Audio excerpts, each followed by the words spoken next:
welcome to part 4 of my grand experiment. My name's Suzanne Bryan, and this experiment is comparing different properties of superwash versus non-superwash worsted merino wool. So these are the swatches that have been going through the washing machine on cold water, gentle cycle. They've now gone through 4 times. This is the superwash, this is the non-superwash. They both started out as 6 by 6 inch squares. After the first wash, this stayed 6 by 6.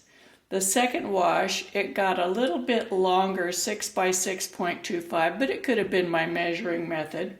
After the third wash, it was 6 by 6. And now after the fourth wash, it's 6.25 inches wide and 6.125 inches long.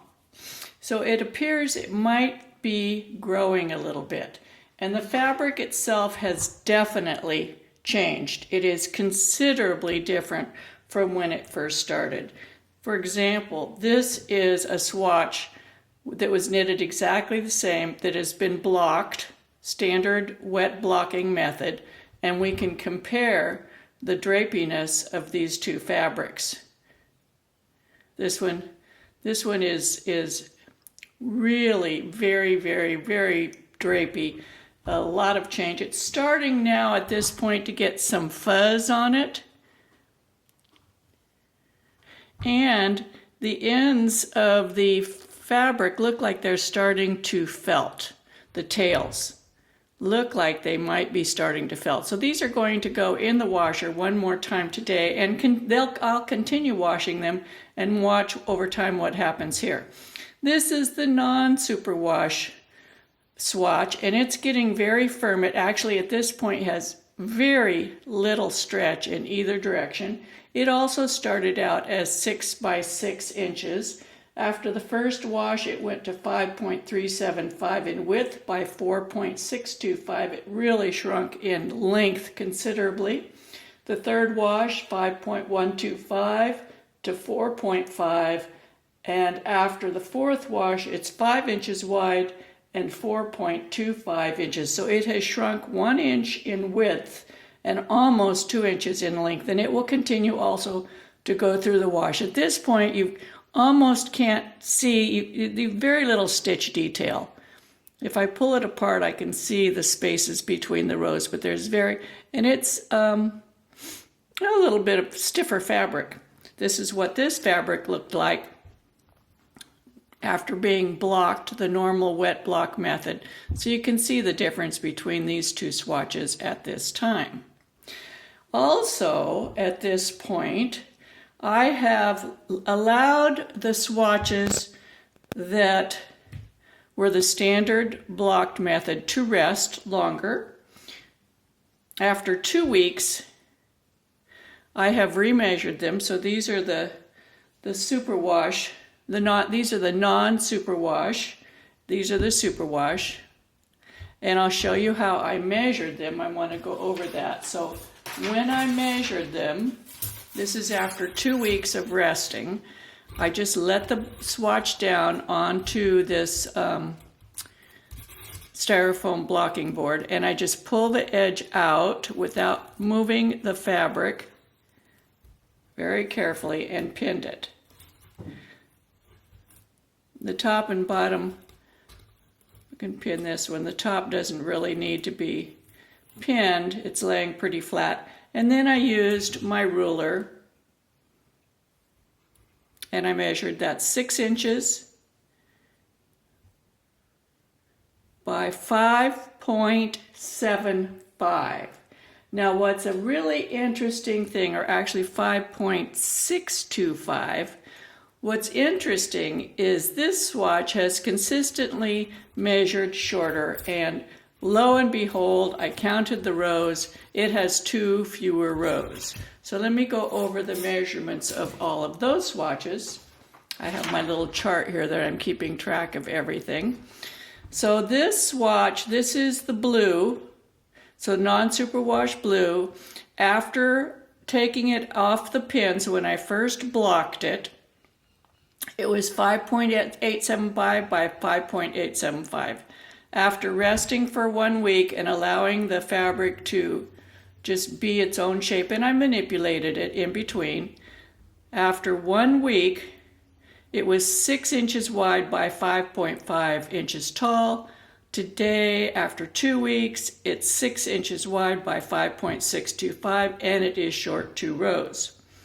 On the non-superwash red, started out 6.6125, and today it is 6.6. It got a little bit out of shape after 1 week. 2 weeks, it's 6 by 6. And if you remember, when I first knitted these, I intended them to be 6 by 6. So I knitted them to a gauge that I thought would turn out to be 6 by 6. This is the yellow swatch with the yellow marker. It started out as 6.25 by 6.25, and today it is 6.6 by 6. What's interesting is that when I first blocked them, you can see these different shapes, and that has to do with our human error. When we get it wet and then we lay the swatch out, we can inadvertently change the shape of it. And all 3 of these are 6 inches wide. And you can see I got 3 different widths from the initial blocking. And after sitting for 1 week, they did change. And sitting for 2 weeks, they are back to the shape that I had hoped that they would be. Now let's look at those were all the non-superwash. Let's look at the superwash swatches. This is the superwash blue swatch right here. It started out immediately after blocking at 5.75 by 6. And then after 1 week, it shrunk a little bit in width, none in length. After 2 weeks, it shrunk 1/4 of an inch in width, nothing in the length. Now, 1/4 of an inch over 6 inches is not very much, but it is a difference in gauge, and it all depends on us in our blocking as humans, where we start over here. How much did we accidentally stretch it when it was wet? So this is going to be the true nature of the swatch. This is how it will stay. If you knitted a garment, this is the gauge that you would be getting in that garment after a couple of weeks. Here's the same. The superwash, the red, it started out 6 by 6, changed, now it's 5.5 by 6. Here's the yellow, same thing, started out at 5.75. See, I got different measurements when they were first blocked.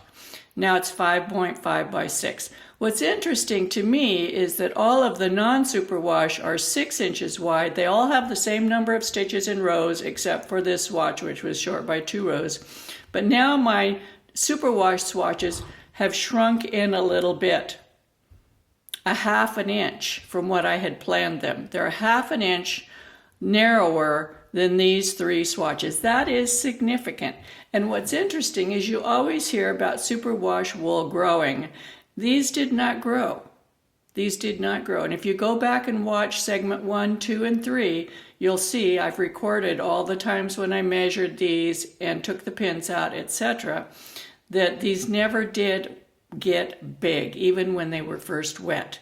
Now, because of this, I'm using wool to dye for, 100% merino wool. This is their superwash worsted. The white is the non-superwash worsted. I'm going to do this same experiment with Cascade 220 superwash and non-superwash.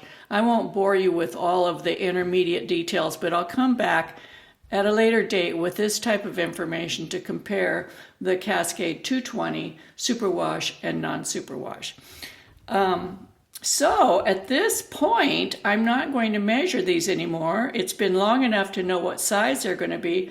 I'm going to take 2 of the superwash and I'm going to unravel them completely. And I'm going to do the same thing to 2 of the non-superwash. I'm going to unravel them completely. And in these 2, I'm going to knit them back up with the yarn as it is when it's all curly from being unraveled. On these two, I am going to repurpose the yarn.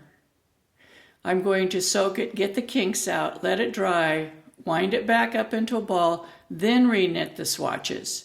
I'll show you those swatches at that time, and then I'll block them and we'll look at them blocked as well. So there's more to come. Stay tuned and keep following along. I thought I'd let you see also the beginning of the unraveling. So we're just going to take out this stitch.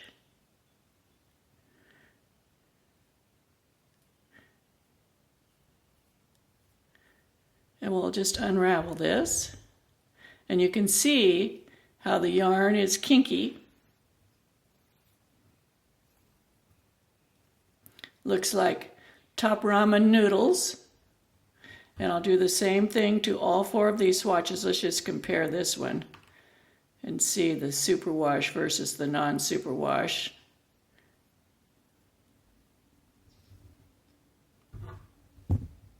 It's pretty kinky too.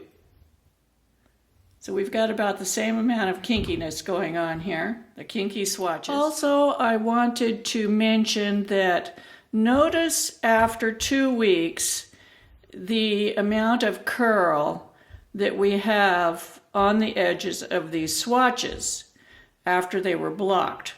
They've both curled. Let's look at some of these others. So even though they were blocked, they're both curling about the same. So I would say that the superwash and the non-superwash hold a block about the same. And that's another thing that's kind of controversial. People will often say that superwash wool doesn't hold a block.